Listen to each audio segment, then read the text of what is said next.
J'ai pu... Au mont des Oliviers, Jésus tomba face contre terre, et il priait, Père, s'il est possible, que ce calice passe loin.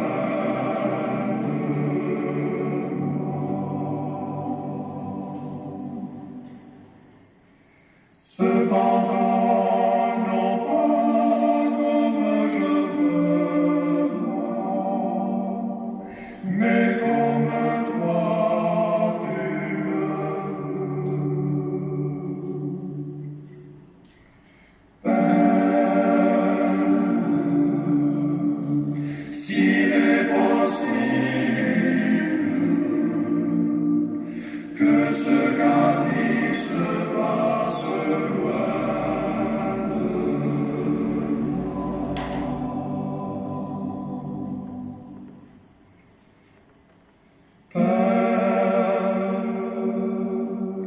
Si ce calice ne peut passer sans que je le boive, que ta volonté soit faite. Père, s'il est possible, que ce calice passe loin de moi.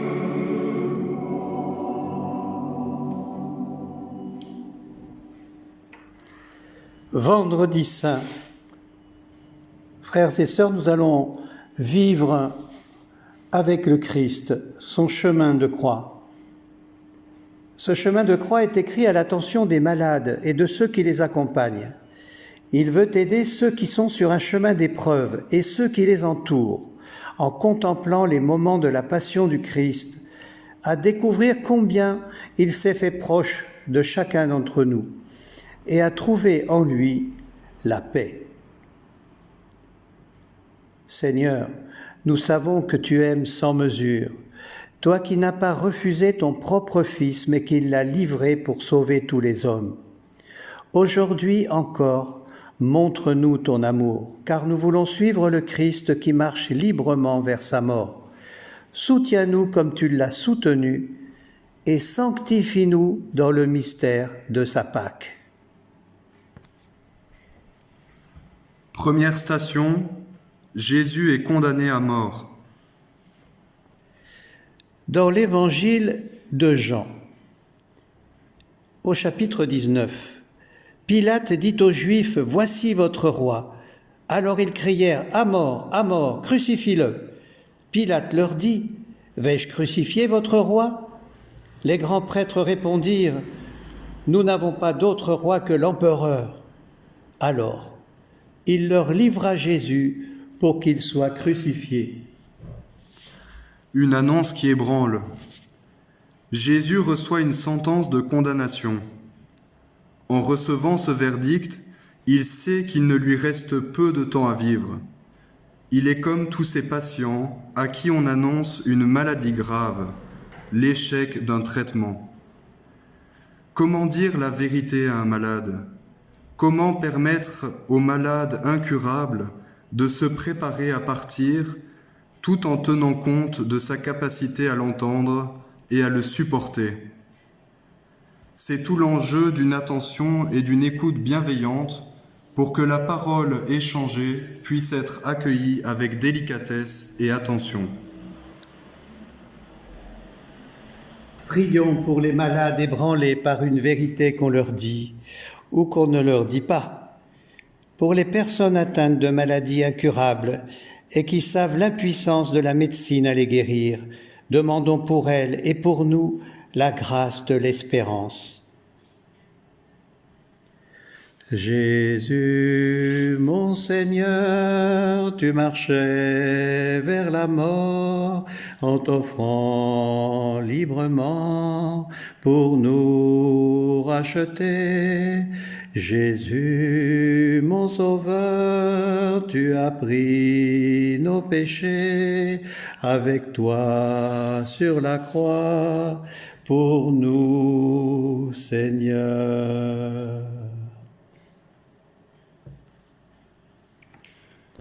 Deuxième station, Jésus est chargé de sa croix.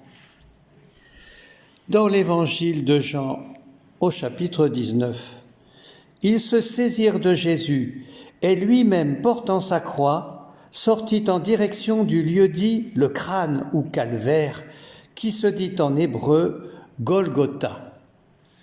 Prendre soin. Jésus est chargé de la croix. Il est chargé de l'instrument du supplice, de ce bois où il va souffrir en portant, en se chargeant de nos fautes. Or, c'était nos souffrances qu'il portait, c'est de nos péchés qu'il était chargé.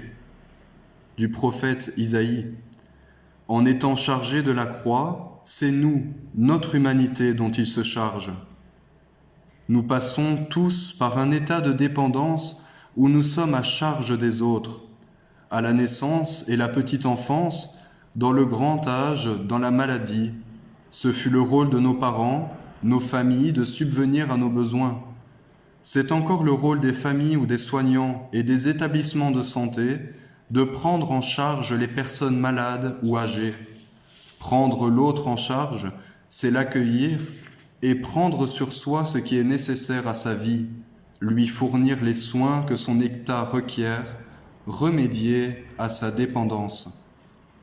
Prions pour toutes les personnes et les familles ayant à leur charge un proche, un malade, un handicapé ou une personne âgée.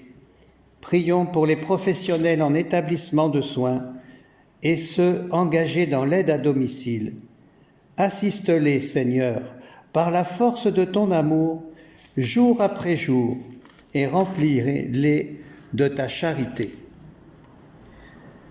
Tu as voulu sur une croix nous apprendre les chemins de ta joie. Tu as voulu sur une croix nous apprendre les chemins de ta joie. Troisième station, Jésus chute une première fois. Jésus tombe pour la première fois. Nous méditons cette première chute en écoutant la description de ce mystérieux serviteur souffrant par le prophète Isaïe, au chapitre 52, annonçant l'événement de la Passion. Demandons la grâce de prendre conscience du péché qui abîme et qui défigure l'homme, et aussi la grâce de voir notre propre péché. Mon serviteur réussira, dit le Seigneur. Il montera, il s'élèvera, il sera exalté. La multitude avait été consternée en le voyant, car il était si défiguré qu'il ne ressemblait plus à un homme. Il n'avait plus l'apparence d'un fils d'homme. Il étonnera de même une multitude de nations. Devant lui, les rois resteront bouche bée, car ils verront ce que jamais on ne leur avait dit. Ils découvriront ce dont ils n'avaient jamais entendu parler. Qui aurait cru ce que nous avons entendu? Le bras puissant du Seigneur, à qui s'est-il révélé? Devant lui, le serviteur a poussé comme une plante chétive, une racine dans une terre aride. Il était sans apparence ni beauté qui attire nos regards, son aspect n'avait rien pour nous plaire. Méprisé, abandonné des hommes, homme de douleur, familier de la souffrance, il était pareil à celui devant qui on se voile la face, et nous l'avons méprisé, compté pour rien. Seigneur, ton amour soit sur nous, comme notre espoir est en toi. Seigneur, ton amour soit sur nous, comme notre espoir est en toi.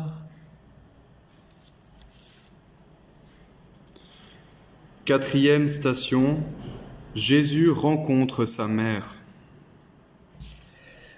Dans l'évangile de Luc, au chapitre 2. Voici que cet enfant provoquera la chute et le relèvement de beaucoup en Israël. Il sera un signe de contradiction, et toi, ton âme sera traversée d'un glaive. Ainsi seront dévoilées les pensées qui viennent du cœur d'un grand nombre. La tendresse d'une mère. La Vierge Marie n'a cessé d'accompagner son Fils jusque dans les événements de la Passion. Saint Jean nous l'a décrit debout au pied de la croix. C'est pourquoi nous méditons volontiers une rencontre sur le chemin du calvaire entre Jésus et sa Sainte Mère. Que vit-elle alors dans son cœur maternel ? Nul doute qu'elle est encore habitée par la prophétie du vieillard Siméon au jour de la présentation au temple de Jérusalem. Ton fils sera un signe en but à la division. Marie, qui a toujours été aux côtés de son fils, nous fait penser aux familles des malades. Quand un membre d'une famille souffre, tous les membres souffrent avec lui. Tous partagent son inquiétude, sa peine, ses souffrances.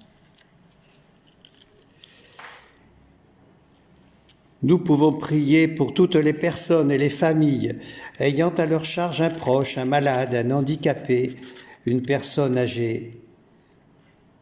Pour les professionnels en établissement de soins, d'aide à domicile aussi. Oui, Seigneur, assiste-les de ta force, celle de ton amour, jour après jour.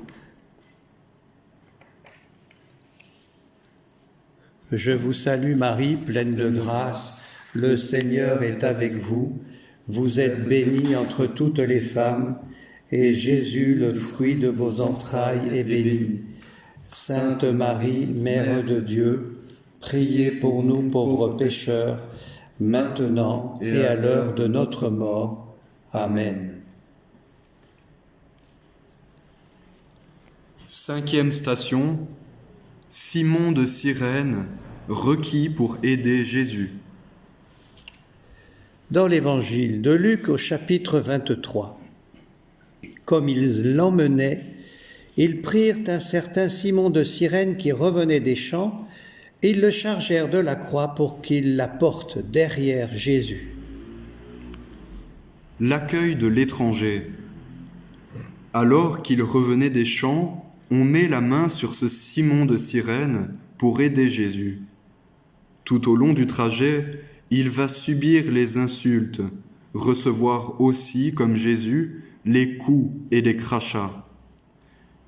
Simon est originaire de Cyrénaïque, région du littoral de la Libye actuelle. C'est donc un étranger. Aurait-on pris pour cette tâche ingrate un habitant de Jérusalem ? Cet homme, jusqu'à là anonyme, a semblé pouvoir faire l'affaire, être corvéable, et c'est pour cela qu'on l'a requis.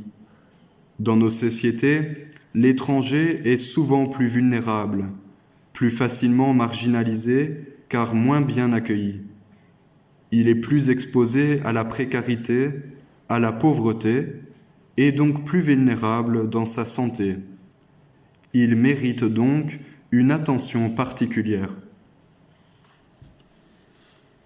Dans notre prière, demandons donc au Seigneur d'ouvrir notre cœur à toute personne dans le besoin, de nous aider à une juste attitude d'accueil et d'hospitalité envers ceux qui attendent notre aide, de nous aider à voir en tout étranger un frère à aider, à aimer, à soigner. Oui, je me lèverai et j'irai vers mon Père. Oui, je me lèverai et j'irai vers mon Père. 6e station, Véronique essuie le visage de Jésus. Le psaume 21.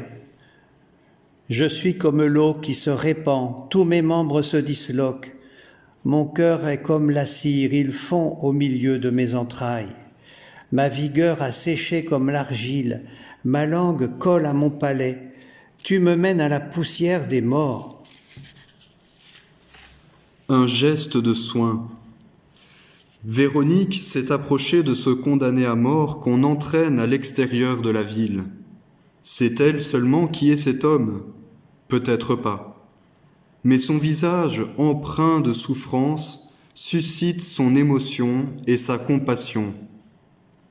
Au risque de se voir rembarrée par les gardes ou la foule qui se déchaîne, elle vient avec un linge pour lui essuyer le visage. Elle fait un geste qui évoque tous ces gestes du quotidien effectués par les soignants pour le confort des malades.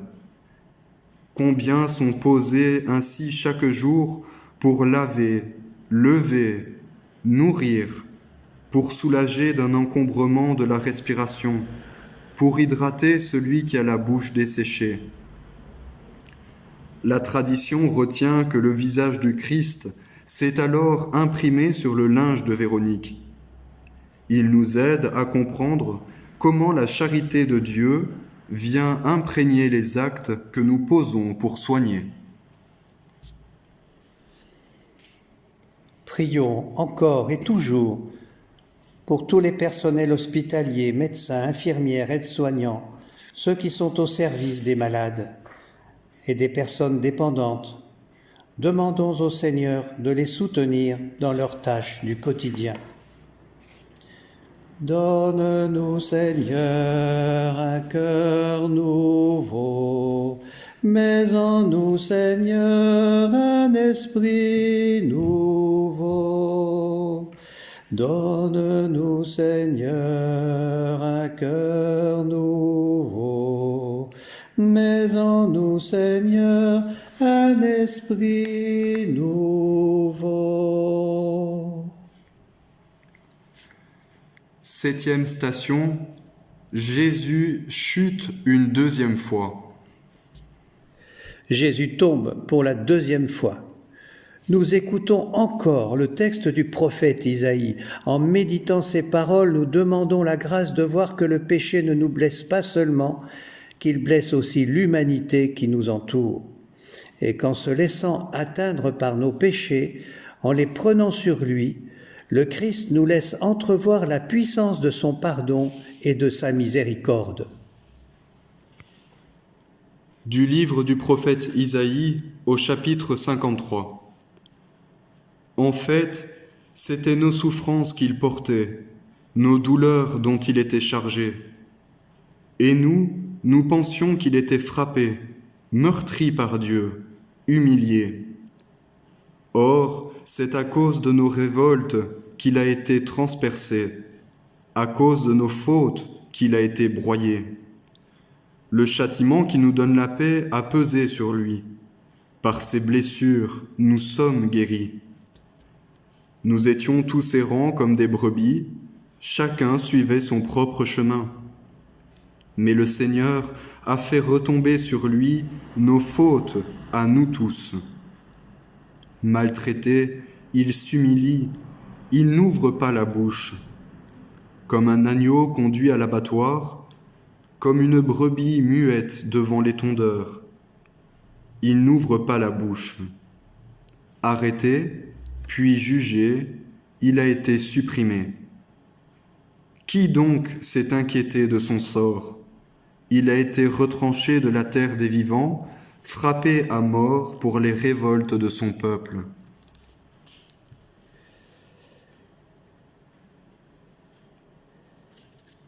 Seigneur, ton amour soit sur nous, comme notre espoir est en toi.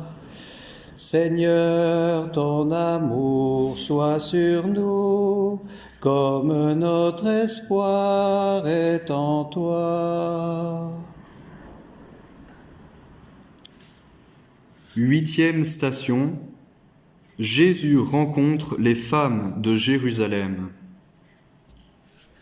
Dans l'évangile de Luc au chapitre 23, le peuple en grande foule le suivait, ainsi que des femmes qui se frappaient la poitrine et se lamentaient sur Jésus. Il se retourna et leur dit : « Filles de Jérusalem, ne pleurez pas sur moi, pleurez plutôt sur vous-mêmes et sur vos enfants. Voici venir des jours où l'on dira : heureuses les femmes stériles, celles qui n'ont pas enfanté, celles qui n'ont pas allaité. Alors on dira aux montagnes : tombez sur nous, et aux collines : cachez-nous. Car si l'on traite ainsi l'arbre vert, que deviendra l'arbre sec ? Respecter la vie. Les propos du Christ envers les femmes de Jérusalem résonnent comme un avertissement contre une mentalité qui nous ferait mesurer la valeur de la vie à l'aune de son utilité. Dieu est l'auteur de la vie humaine et nous appelle à son respect inconditionnel, de la conception jusqu'à la mort naturelle. Mépriser l'arbre vert, l'arbre vivant, l'arbre qui porte la vie, conduit à une perte de sens qui se retourne contre l'homme lui-même, l'entraînant dans une culture de mort. Que deviendrait une humanité qui, tel l'arbre sec, ne se mettrait plus au service de la vie ?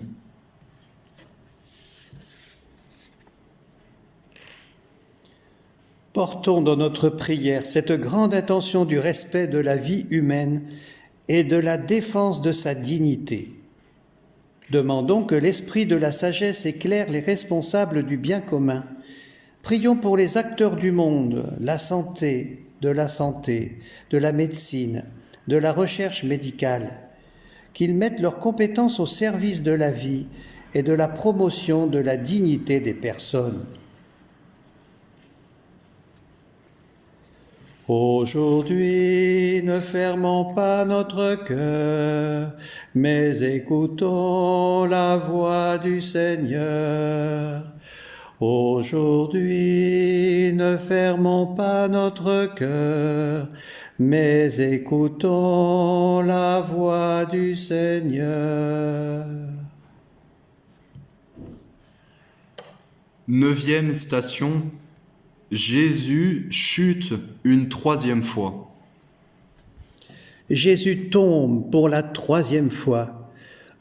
En poursuivant notre écoute du texte du prophète Isaïe, demandons la grâce de nous reconnaître pardonnés et d'accueillir la miséricorde qui nous rend à notre tour en mesure de pardonner. Du livre du prophète Isaïe au chapitre 53. Broyé par la souffrance, il a plu au Seigneur. S'il remet sa vie en sacrifice de réparation, il verra une descendance, il prolongera ses jours. Par lui, ce qui plaît au Seigneur réussira.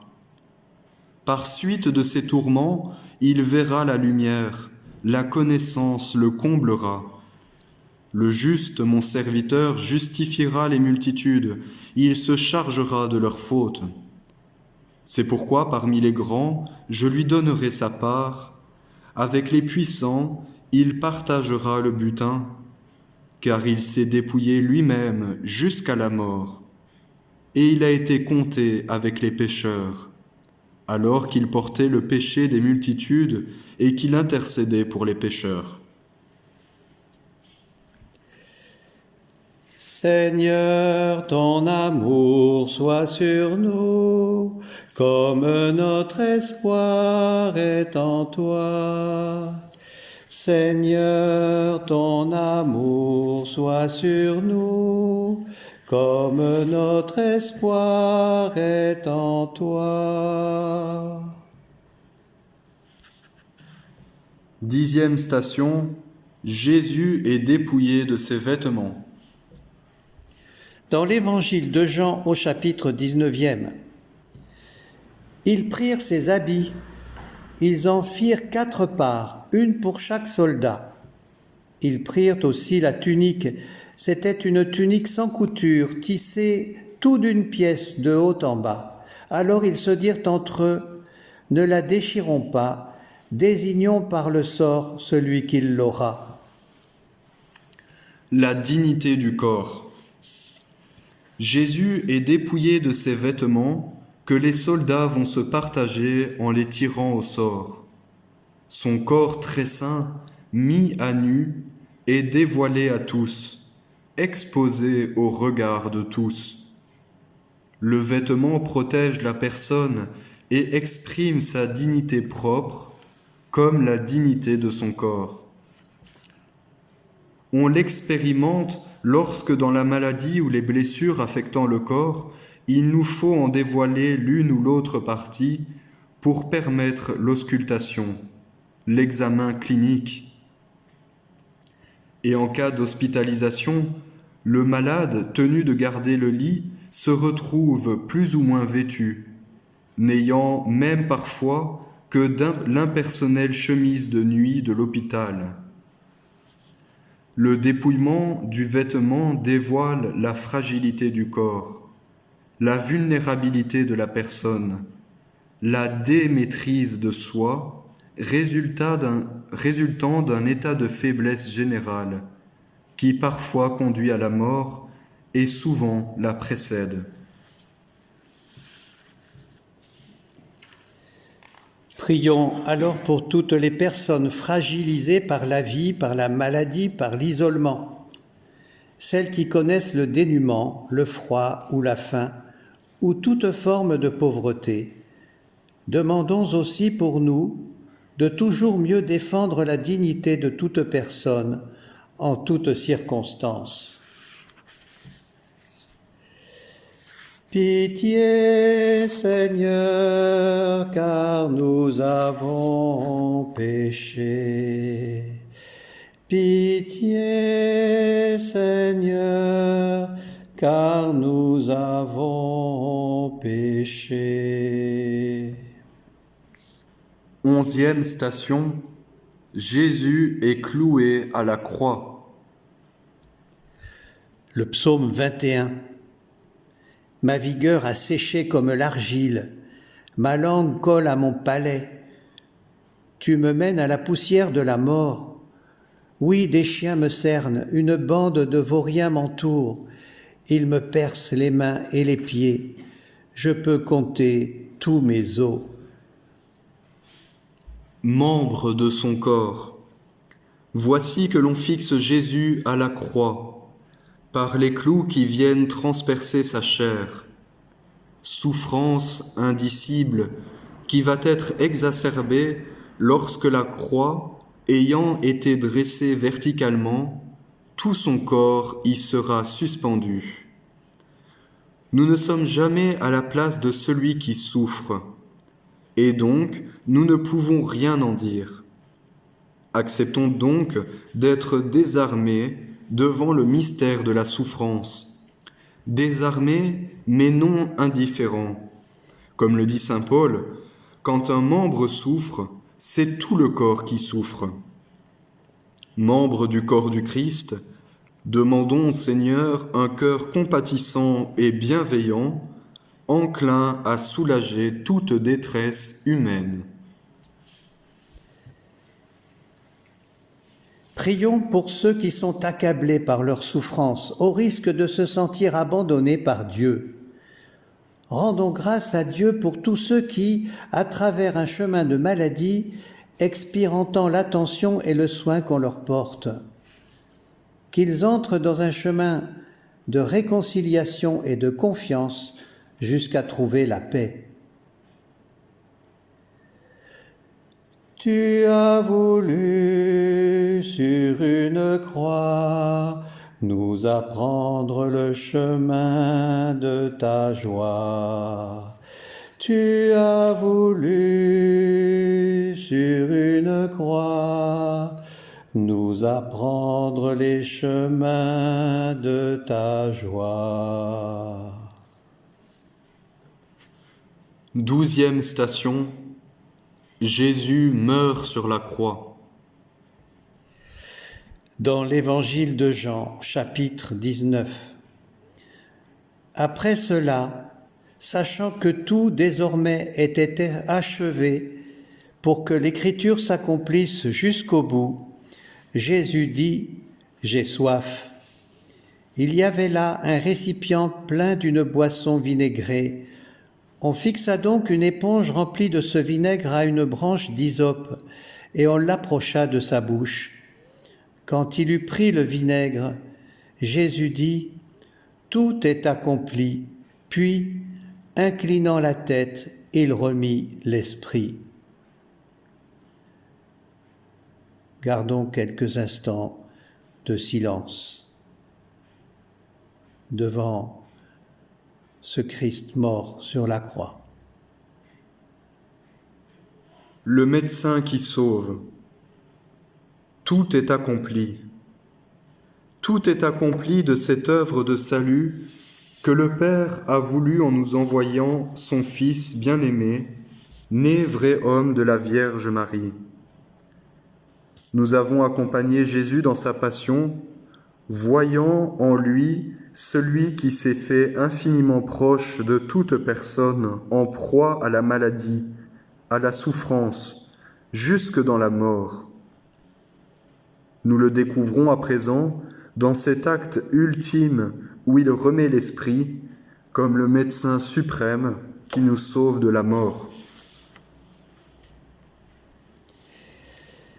Prions pour tous ceux qui passent la mort ou qui vont la passer, à tous ceux qui sentent la mort approcher, qui luttent dans le combat de l'agonie.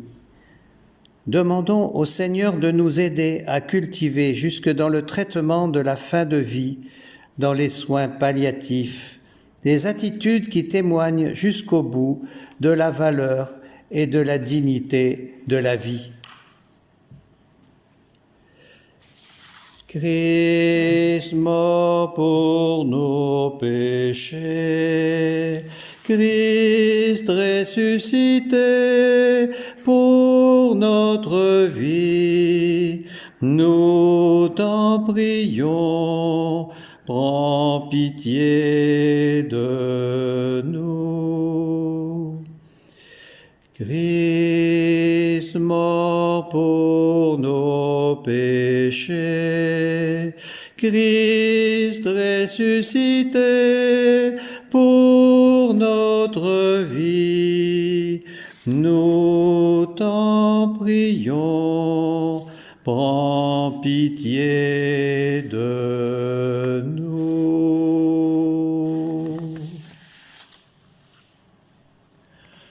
13e station, Jésus est remis à sa mère.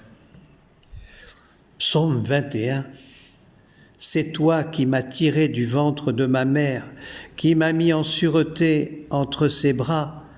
À toi je fus confié dès ma naissance, dès le ventre de ma mère, tu es mon Dieu.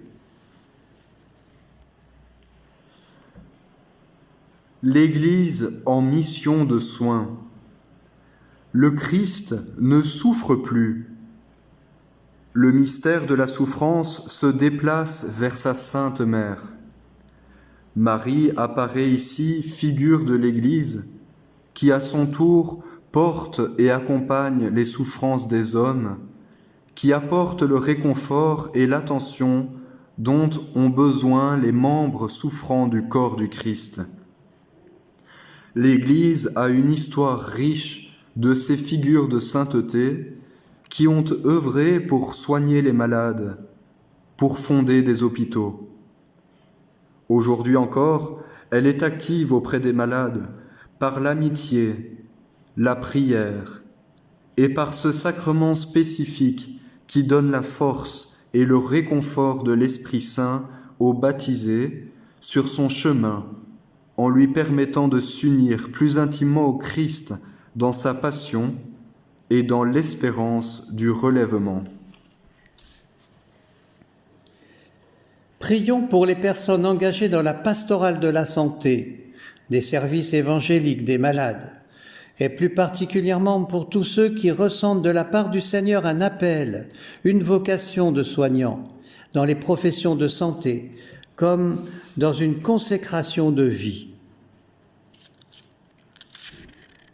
Christ est sauveur, mort sur la croix, Dieu plus puissant que nos tombeaux. Christ est sauveur, mort sur la croix, Dieu plus puissant que nos tombeaux. 14e station, Jésus est mis au tombeau. Évangile de Jean, chapitre 19. À l'endroit où Jésus avait été crucifié, il y avait un jardin, et dans ce jardin un tombeau neuf dans lequel on n'avait encore déposé personne. À cause de la préparation de la Pâque juive, et comme ce tombeau était proche, c'est là qu'ils déposèrent Jésus. Résurrection et guérison. Ici s'arrête notre chemin auprès du tombeau. Nous sommes au lieu de la sépulture, qui au matin de Pâques deviendra le lieu de la résurrection, de la victoire, de la vie. La résurrection du Christ est source de vie nouvelle pour tout homme. Elle est source de joie. Quel malade n'est pas heureux de pouvoir se relever, se tenir debout, de sortir de l'hôpital? Il y en a, tout homme, une espérance naturelle de retour à la santé, qui signe une aspiration plus profonde à vivre en plénitude. Il nous faut rendre grâce de toutes les victoires, petites ou grandes, de la vie auquel nous assistons. Prions pour les défunts que nous avons connus et accompagnés. Pour nous tous, que nous soyons toujours fortifiés par la grâce du Christ qui a traversé la mort en vainqueur, qu'il nous conduise par sa Pâque dans la guérison définitive vers la joie et le repos éternel. Mon âme est troublée et que dire? Père, sauve-moi de cette heure. Voilà comment meurt le juste. Par lui le Seigneur fera resplendir le salut. Le centurion, voyant ce qui était arrivé, glorifiait Dieu, disant: sûrement cet homme était juste.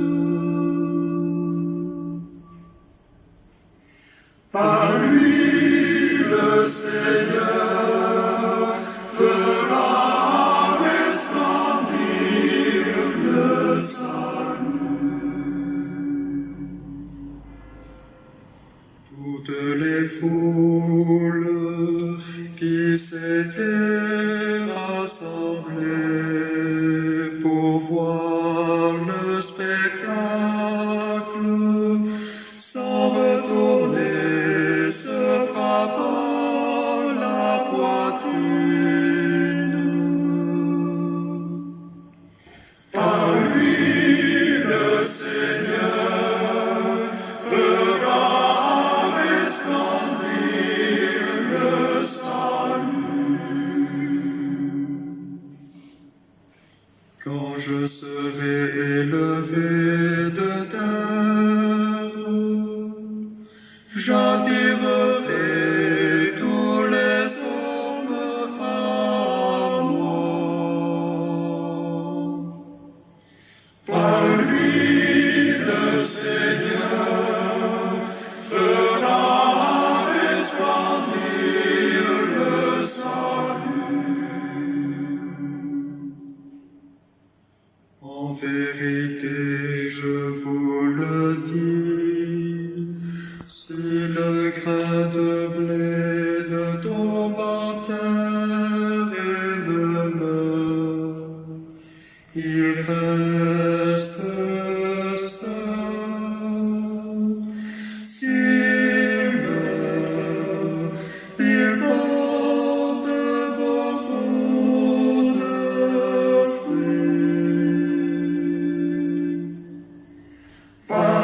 15e station, la résurrection, clarté de la Pâque éternelle.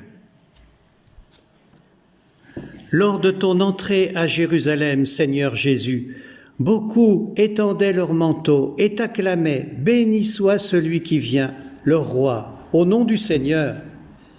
Quelques pharisiens voulaient te faire taire, mais on ne muselle pas la bonne nouvelle. Si eux se taisent, les pierres crieront. Restons en éveil. Tout n'est pas fini. En ce temps de silence où l'attente creuse nos cœurs, notre joie se mêle à nos larmes, Seigneur. Bientôt, l'éclat de tes plaies sacrées traversera l'épaisseur de la pierre. Amen. Notre Père qui es aux cieux, que ton nom soit sanctifié, que ton règne vienne, que ta volonté soit faite sur la terre comme au ciel. Donne-nous aujourd'hui notre pain de ce jour. Pardonne-nous nos offenses, comme nous pardonnons aussi à ceux qui nous ont offensés, et ne nous laisse pas entrer en tentation, mais délivre-nous du mal, car c'est à toi qu'appartiennent le règne, la puissance et la gloire, pour les siècles des siècles. Amen. Amen. Eh bien, terminons avec une méditation. Restons en contemplation avec la méditation d'un texte tiré du livre « La nuit est ma lumière » du frère Éloi Leclerc, franciscain. C'est la contemplation du retable d'Isenheim, dans le Haut-Rhin, de Mathis Grunenwald, qui se trouve actuellement à la chapelle de l'ancien couvent des Dominicaines d'Unterlinden à Colmar. Par solidarité avec les malades et les soignants du maudit et hideux virus du Coro, évoquons son histoire. Le retable d'Isenheim comporte des scènes d'une intensité dramatique peu commune, tout à fait exceptionnelle pour son époque. C'est vers 1512-1516 que Mathis Grunenwald reçoit cette commande de la part des moines antonins d'Isenheim, un village situé à quelques kilomètres de Colmar. L'ordre des Antonins avait pour vocation de soigner les malades atteints du feu sacré ou mal des ardents, une maladie provoquée par l'ergot du seigle. Créée vers l'an 1300, dévouée à saint Antoine, père des moines, la communauté d'Isenheim intervenait également lorsque les populations étaient décimées par des épidémies de peste noire, peste bubonique. Le retable fermé est centré sur la figure du Christ mort à la chair meurtrie, atteint par cette maladie, sur tout le corps. À sa droite se tient Jean-Baptiste, montrant le Sauveur mourant pour le monde des pécheurs. Pouvons penser aussi à notre petit pays foyen, puisque les Antonins y étaient bien présents, saint Antoine de Breuil et saint Antoine du Quéret, qui était un hôpital pour soigner les malades.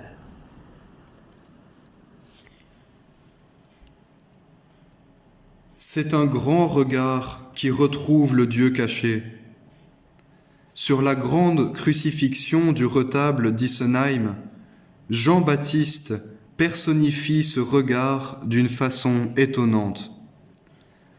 Ce choix du précurseur semble lourd de sens, comme si le peintre avait eu le pressentiment qu'aujourd'hui encore, le Seigneur était à venir. Ce tableau a été peint à la veille de l'éclatement de la Réforme. Il évoque la fin d'un monde, ce monde dont on voit l'arrière-plan, les derniers lambeaux s'enfoncer dans la nuit, et celui de la vieille chrétienté. Il semble entraîner dans sa dérive le sacré lui-même. Dieu est mort. Il se décompose sous nos yeux au grand scandale des âmes pieuses. À la place, le vide. C'est le drame et la désolation. Or, dans cette nuit tragique où la gloire et la puissance sont balayées, un homme s'avance, calme, rassuré, Jean-Baptiste. Quand le précurseur paraît, c'est toujours pour annoncer le salut. De son index, il montre le crucifié. Il semble nous dire « Cette nuit est l'aube d'un jour nouveau. Un monde meurt, un autre naît. Il faut que la chrétienté disparaisse pour qu'à nouveau vive l'Évangile. Dieu est continuellement en ruine et en résurrection dans l'histoire du monde. Il y a un silence de plénitude. On se tait non parce qu'on n'a rien à se dire, mais parce que le cœur déborde. Chacun le sent, il se passe quelque chose d'ineffable. Les grandes expériences spirituelles ne se déroulent pas dans un autre monde. Elles nous font appréhender l'existence de tous les jours avec un autre regard, avec plus de gravité, de profondeur, avec plus de simplicité aussi. C'est vrai, le tragique chez Maître Matisse nous fait toucher le mystère, mais c'est un mystère d'amour. La nuit de l'angoisse devient le lieu de l'émerveillement. Le Fils abandonné donne Dieu aux abandonnés de Dieu. L'exclu devient l'élu. Ici se révèle un amour plus fort que toutes les lois du ciel et de la terre. C'est le silence. Avec le peintre, la communion est totale. La veillée nocturne, qui se prolonge d'heure en heure sous le signe du crucifié, commence maintenant à s'éclairer des premières lueurs de l'aube, comme si ont été entraînés par-delà l'obscurité, l'oubli et la mort, jusque dans la clarté de sa Pâque éternelle.